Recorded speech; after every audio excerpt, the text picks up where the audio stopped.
Welcome into the latest episode of Mac and Mo's. Andy McNamara, joined by the editor-in-chief of GoDucks.com, Rob Mosley, and we're here to review or recap Oregon's season opener, a win against UC Davis by a final score of 53-28. What did you like in this one, Rob? There's been some moaning and groaning from basically game time itself to now. The bottom line is Oregon's 53 points, still the most of any Pac-12 team. They scored 33 unanswered in this one, something they didn't do all of last year in any game. What were your positive takeaways from this one? Well, I mean, I think new quarterback, 4 redshirt freshmen on the offensive line, new defense with a new coordinator, a lot of young guys on defense. In hindsight, a slow start probably wasn't the most shocking development. I think you had to like the response from the team. Falling behind to an FCS team seemed to wake everybody up. And as you said, 33 unanswered points. I think your research showed that's the most in a row for Oregon since the Rose Bowl against Florida State. So, a pretty significant response there. And then probably, again, a little bit of relaxing in the second half once the lead got comfortable. Started to shuffle a few new guys in on defense. Not a lot, though. I mean, there was still some points scored against some defensive regulars. So, clearly this defense is a little bit of a work in progress. But invaluable reps for guys like Dakota Prukop, for all those young offensive linemen, and for the entire defense in this new system. Yeah, there was a time in the game where you had 4 redshirt freshmen. And redshirt freshmen, they've been here for over a year in the cases of all of those guys. This was their first college football game. Zach Morgan, a transfer from Dayton, this is his first FBS game, first game with a new team. Same with Dakota Prukop. These are all guys on offense. So, to your point about a slow start, probably not too surprising. Defensively, they went with the same kind of groups for the bulk of this one. And you had to like, though, the first defensive snap of the Brady Hoke defensive coordinator era is a sack by Henry Mondeau. Right. I mean, that was a pretty good start. Now, it didn't, obviously, I think the second play was a TFL by Troy Dye. So it started well. There were definitely things to like. I think that, not having Tyrell Crosby on the offensive line, just another veteran presence along with Cameron Hunt, probably slowed down the running game a little bit. Dakota Prukop talked about it in the postgame about tempo and how it's on him. And we saw him in fall camp just whipping that line into shape and really getting it going. And there were times where you could tell he was here and there. Yeah. He wasn't quite, having it going as quickly as he wanted. The Ducks, that young offensive line, they allowed 3 sacks. No other tackles for loss for UC Davis in this one, so that's encouraging. And really, one of those sacks was a rollout by Prukop to his left where he just held the ball and beat too long. He probably could have gotten rid of it and avoided the sack. So it's, I think people will probably at the end of the day still point at those 28 points that UC Davis scored and kind of scratch their heads a little bit. It wasn't pretty, I guess, at times. There were still some big plays, and third and long continues to kind of be a bugaboo for this team, and that has to be a little bit of a concern. Absolutely. I think the front 7 definitely got the message about, being aggressive with Troy Dye, Henry Mondeau, as you say, with that opening sack. That was pretty impressive. Didn't see as much of the inside linebackers as, I just didn't hear the names Johnny Reagan, A.J. Hodgkins as much as I would have liked to against, a power running team. They had a big back that wasn't really trying to fake out too much. He was running between the tackles, and so you'd like to see your inside linebackers involved a little bit more, see the safeties come down, get in on a few more plays. I thought Ugo Amadi had a really strong fall camp.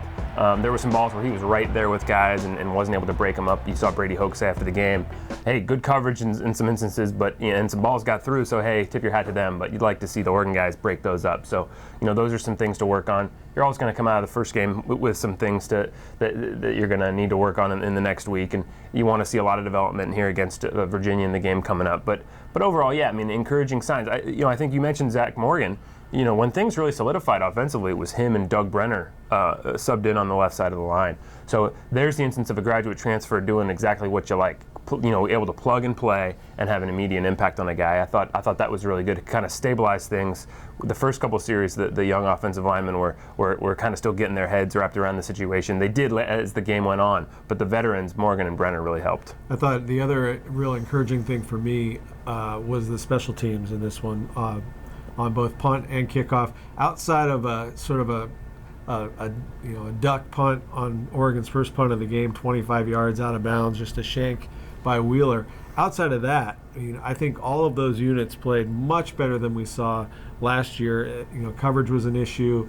The return game wasn't as strong as it has been in the past, and outside of the two miscues by Charles Nelson, where in the case of the second fumble that he had on a kickoff, he was just trying to do too much. Right. He stayed upright way too long and could have gone out of bounds. Exactly, and that's just on him. But the yardage, the fact that Davis only brought 2 kickoffs out. Yeah. The other ones were all touchbacks by Matt Wogan, and the 2 that they brought out, they averaged less than 10 yards. And I have a sort of game file stats that go back to 2005. So I don't know historically how that number ranks, but as far as the 9.5 average that Davis had, that was the lowest average Oregon has allowed on kickoffs since 2005. So it almost seemed like they got frustrated with all the touchbacks, and the returner was like, finally I get a chance to bring one out. Both kickoff returns, the tackles are Fotu Leato, sophomore safety, who I think everybody thought, if nothing else, could be a really good special teams player. So showing that, he got Oregon's special teams player of the week for that. You mentioned punt coverage last year being an issue. Ian Wheeler twice pins him inside the 10 with the fair catches. One time a guy fields one on the bounce in the 15-yard line. Malik Levitt's right there, no yardage. So they got no punt return yardage. That's someplace Oregon really wanted to see some development coming out of last year. Obviously, the level of competition is going to get bigger, and so they'll be tested even further in that regard. But that's a good start. Charles Nelson, 288 all-purpose yards, I think. He had 5 touches on offense and special teams of 30 yards or more. That's the most in the country. A couple other guys in the country had 4. Nobody else had 3. Charles had 5. Led the country. So there's a bit of a risk reward, as we've seen, particularly handling punts. That seems to be kind of a bugaboo for him. And he's been working hard for 2 years to get more consistent in that role, and he's gotten consistent enough that they trust him to put him back there. But obviously that's just one of the few holes in his game that he's continually working. But once you get the ball in his hand, you can see what he does, and you can see why it's worth the risk, because he's just so explosive and he gives you such good field position. New guys in this one on both sides of the ball. We've talked a little bit about the offensive line. The quarterback, Dakota Prukop, I think executed really almost flawlessly in this one. He overthrew Darren Carrington, who he had wide open. That was the only target of Carrington that Carrington didn't make the catch. He was 7 for 8 when targeting Darren Carrington. Johnny Munt had a great game, not a new guy, but for Dakota, we've seen it in camp and in practice.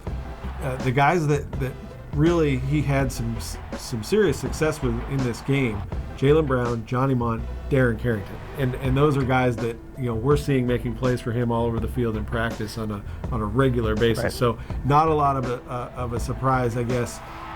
It's just good to see that was able to carry over from training camp into the season. He ran the ball effectively. Those sacks in college football, the quarterback is actually charged rushing yards or negative rushing yards for sacks. They don't do that in the NFL. So his yards per carry average, I think, was a little over 3. But he had some moments where there was a 3rd and 7 where he made something kind of out of nothing and was able to pick up the first down.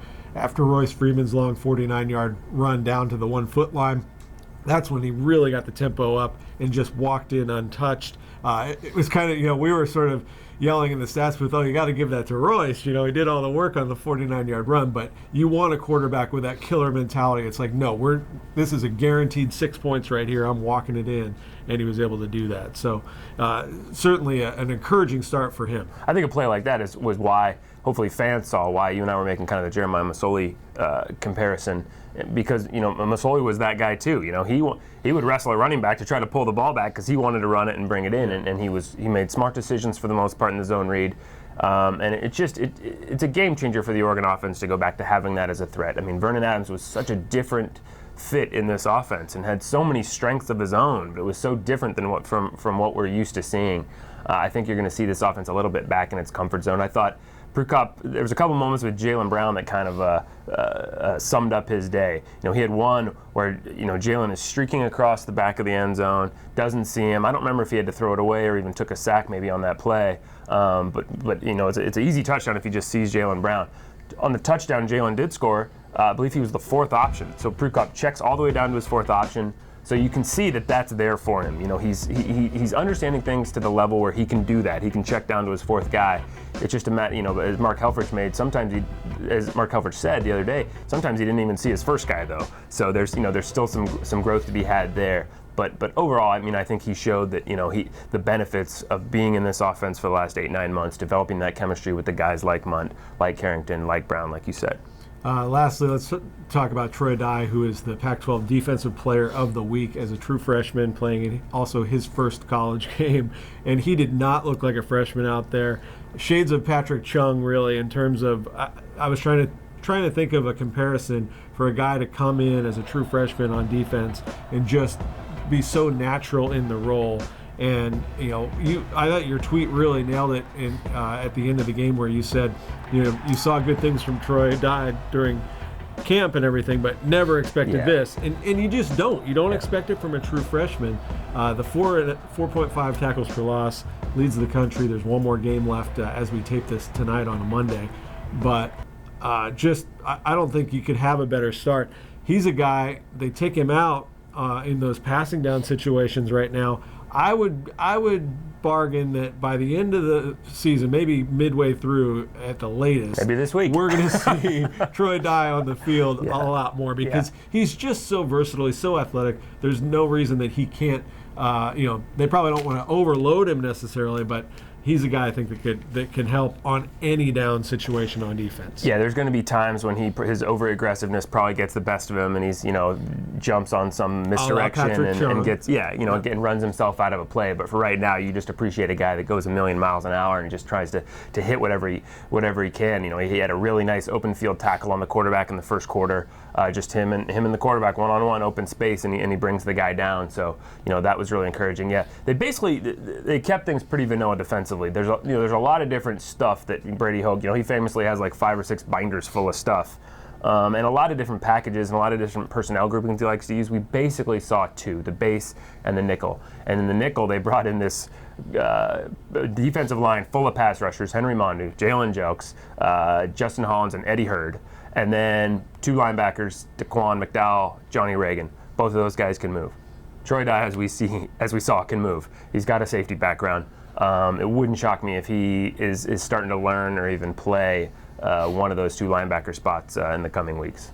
Well, next up for Oregon is Virginia, 7:30 kickoff on ESPN, national broadcast at Autzen Stadium. A chance, for game number 2 for all of these guys. Now they got the first game out of the way, especially for the newcomers. I think that's going to serve them well. Mark Helfrich touched on it during his Sunday press conference with media about all the mistakes and all the things that they can correct this week. So I'm excited to get out, watch a little practice this week, and see how this young Oregon team starts to develop over the course of the week in going into Virginia, a team that the Ducks played a couple years back. This is a home-and-home series, out-of-conference ACC. Virginia with a brand-new coach in Bronco Mendenhall, formerly of BYU. So should be a good matchup at Autzen Stadium. Until we speak again, for Rob Mosley, I'm Andy McNamara. Go Ducks.